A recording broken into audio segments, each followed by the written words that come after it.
Go outside tonight. Look up. If the sky is clear, you'll find it. A pale, silent disk just hanging there, doing absolutely nothing, illuminating nothing, owned by no one. Think about that for a second. Owned by no one. In the last 500 years, human beings have claimed every continent on Earth, every ocean, every island, every stretch of desert that doesn't seem worth having. Empires drew lines in the sand, then argued about the lines for centuries. Right now, in this moment, virtually every square mile of land on the surface of this planet belongs to someone, a country, a corporation, a person. But that, up there, 238,000 miles away, nobody owns it.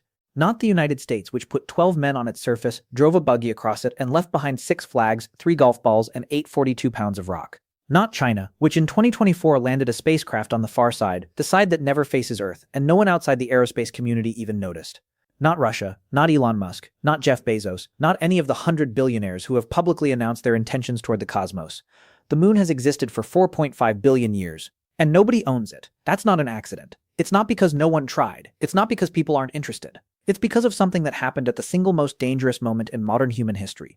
A secret conversation between 2 men who hated each other and agreed, in writing, to keep the sky free. And the reason they agreed changes everything you think you know about power, space, and the future of our species.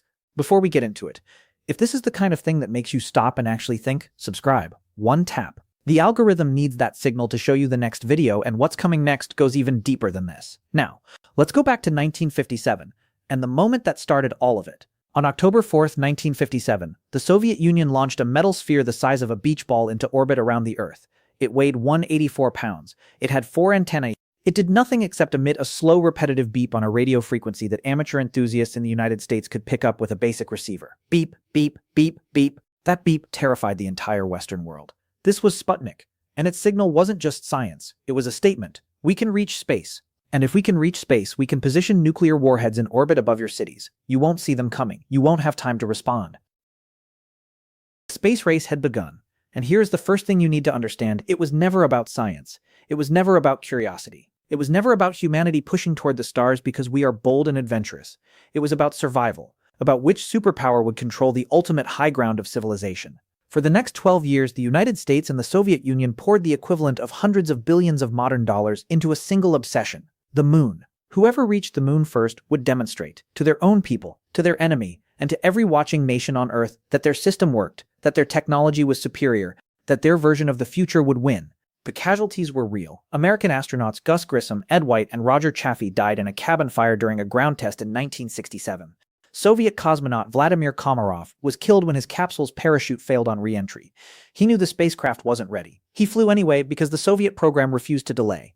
People died for the moon. That is how badly both sides wanted it. And then, on July 20th, 1969, Neil Armstrong climbed down a ladder and stepped onto the lunar surface.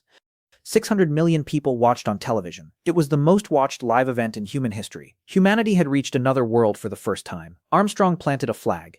They collected rocks, they drove a lunar rover, they left instruments on the surface that still function today. And then they came home, and they did not claim anything. Think about what that means. The United States had just spent $257 billion in today's money. They had beaten their greatest geopolitical rival in the single most watched competition in human history. They had the most powerful military the world had ever seen. They had physically placed human beings on the moon and safely returned them. If any moment in all of history was ripe for territorial expansion, this was it. And they didn't. The flag was explicitly symbolic. The official NASA statement confirmed it. Armstrong confirmed it. The United States government confirmed it. You've probably never stopped to wonder why. Because here's what nobody tells you. The reason nobody claimed the moon has nothing to do with generosity. It has nothing to do with some beautiful human ideal about the cosmos belonging to everyone. And it has nothing to do with America being satisfied with what they had. It has everything to do with fear. A very specific, very rational, very existential fear. And understanding that fear changes everything about where we are headed right now. To understand the answer, you need to go back to October 1962.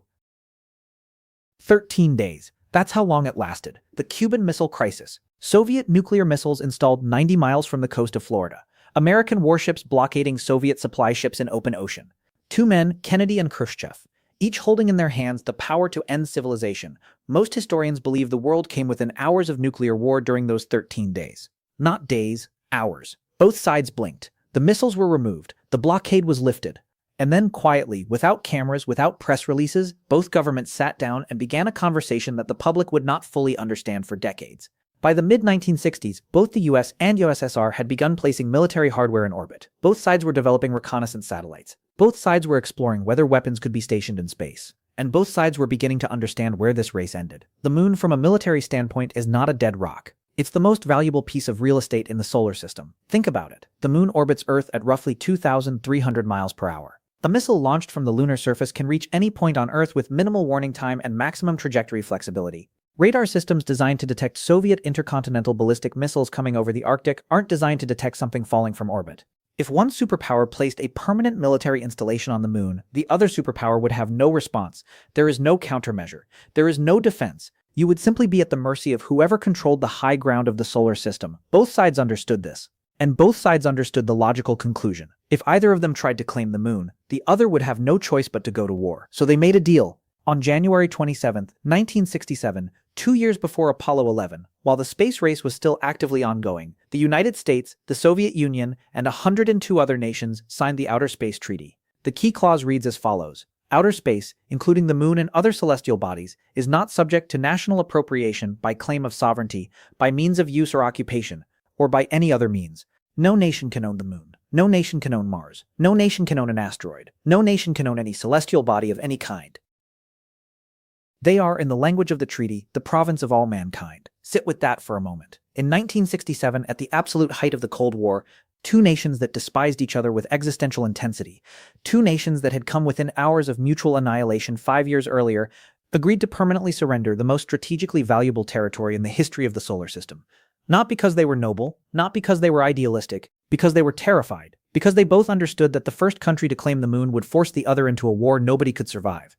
The Outer Space Treaty is one of the most successful arms control agreements ever signed, and the vast majority of people on Earth have never heard of it. But here's what those men in 1967 could not have anticipated, because the treaty has a loophole, and that loophole is being used right now, in real time, by people who are moving very quietly and very quickly. The 1967 treaty was written for nations. It was written in a world where only governments had rockets. In 1967, the idea that a private company would one day build its own spacecraft, design its own launch systems, and fly its own crew to the moon, that was pure science fiction. It isn't anymore. The treaty says nations cannot claim the moon, but it says nothing about private companies extracting resources from it. In 2015, the United States Congress passed the Commercial Space Launch Competitiveness Act. This law states that American citizens and companies have the legal right to own any resources they extract from space. Not the land, not the territory, the stuff they pull out of it. The distinction sounds subtle. It isn't. Think of it this way. You can't own a diamond mine, but if you dig up the diamonds are yours. Now think about what's actually on the moon. The lunar poles contain water ice, trapped in permanently shadowed craters, where sunlight has never reached, possibly for billions of years. Preliminary estimates suggest billions of tons of it. And water ice in space is not just drinking water. When you split water molecules into hydrogen and oxygen using solar energy, you get rocket fuel, the most efficient rocket fuel that current technology can use. This means whoever controls the water ice on the moon controls the refueling station for the entire solar system. Mars, the asteroid belt, the moons of Jupiter, all of them become accessible or inaccessible depending on whether you have fuel. And fuel in space can only come from somewhere. Right now, we launch it from Earth, which is enormously expensive. But if you could refuel at the moon, suddenly everything changes. The economic geography of the solar system reorganizes around whoever built the gas station. The moon also contains helium-3, an isotope so rare on Earth that we barely know what to do with it. On the moon, it exists in meaningful concentrations. Helium-3 is the theoretically ideal fuel for fusion reactors, nuclear power with virtually no radioactive waste. Physicists have been trying to make fusion work for 70 years. The estimates for how much energy the lunar helium-3 supply could provide run into the quadrillions of dollars. That number is not a typo. And rare earth elements, the materials essential for electronics, electric vehicles, defense systems, and virtually every piece of technology you use, exist on the moon in concentrations that would fundamentally rewrite global supply chains. The moon is not a dead rock. It is a warehouse that nobody has yet broken into. In 2020, NASA created the Artemis Accords, a set of principles signed by over 40 nations, laying out rules for peaceful resource extraction in space, no territorial claims, transparency, safety zones around operational bases, a framework for who gets to do what without starting a war. Here's the catch. The Artemis Accords are not a treaty. They carry no legal enforcement. They are not binding. They are, in every meaningful legal sense of the term, a gentleman's agreement. And the second most powerful spacefaring nation in the world hasn't signed them. China's lunar program, officially the Chang'e program, has been moving at a pace that Western media largely hasn't covered. Chang'e 4 in 2019 became the first spacecraft in human history to land on the far side of the moon. The far side. the hemisphere that permanently faces away from Earth that no mission had ever reached. Chang'e 5 in 2020 returned lunar soil samples, the first new samples returned from the moon since the Soviet Luna missions in the 1970s. Chang'e 6 in 2024 landed in the South Pole Aitken Basin, one of the largest and deepest impact craters in the solar system, and one of the highest concentration zones for water ice. This is not a coincidence. The South Pole is the prize. That's where the fuel is. China and Russia have jointly announced plans for the International Lunar Research Station, a permanent crewed base, planned for construction by 2035, also located at the lunar South Pole. NASA's Artemis program, America's official effort to return astronauts to the moon, has experienced repeated delays. The Space Launch System rocket, which cost over $23 billion to develop, has faced technical setbacks and political budget fights that have pushed the first crewed lunar landing repeatedly down the calendar. Two major spacefaring powers, one target location, zero binding international law governing what happens when they both show up. Here's what nobody in mainstream coverage points out. The Outer Space Treaty prohibits territorial claims. It says nothing about permanent presence. It says nothing about exclusion zones. It says nothing about what happens when two competing nations construct competing bases and one of them decides the other's operations are interfering with theirs. There are no rules for that. Because in 1967, when the men who wrote the treaty sat down to imagine the future of space, they could not conceive of a world in which any nation would actually be there on a permanent basis. They were wise enough to prevent a war. They were not wise enough, or perhaps not optimistic enough, to prevent a race. And here is the detail that changes everything. That phrase, the province of all mankind, from the Outer Space Treaty, that beautiful, resonant, idealistic phrase, has never been legally defined. In over 5 decades of space law, not a single international court has ever issued a binding interpretation of what those words actually require in practice. It is, legally speaking, a feeling, an aspiration, not an enforceable law. So let's close the loop. Nobody has claimed the moon because in 1967, men who had recently stared into nuclear annihilation were wise enough to understand that the first nation to claim it might destroy everything else. They chose fear over ambition. They chose survival over victory. And they created a legal framework that kept the sky peaceful for 50 years. But they kicked the problem into the future. They assumed that the future would figure it out. That future is now. Right now, as you're watching this, 3 separate private companies hold active NASA contracts to land on the lunar surface. SpaceX is developing a lunar lander that could change the economics of the entire industry. Space, a Japanese company, has already made one attempt and is actively preparing another. Intuitive Machines has already soft landed on the moon. The commercial lunar economy isn't theoretical anymore. It has already begun. Think about what you just learned. Not the dates, not the treaty numbers, the underlying logic. Human beings spent thousands of years claiming things. Every piece of land ever conquered was claimed the same way. Someone showed up, stayed, built something, and called it theirs. Not through declaration, through presence. Through the slow, quiet fact of being there when no one else was. That's what's happening on the moon right now. Nobody will announce a territorial claim. That would be too obvious. Too legally vulnerable. Too politically explosive. What will happen instead is quieter, and in many ways more permanent. Bases will be constructed. Exclusion zones will expand. Justified by safety, resource extraction operations will begin. And the law, the beautiful, idealistic, utterly unenforceable law, will simply fail to keep pace with events on the ground. Because that's how it always works. The Romans didn't announce the conquest of Britain on day one. They built a road, then a fort, then a town.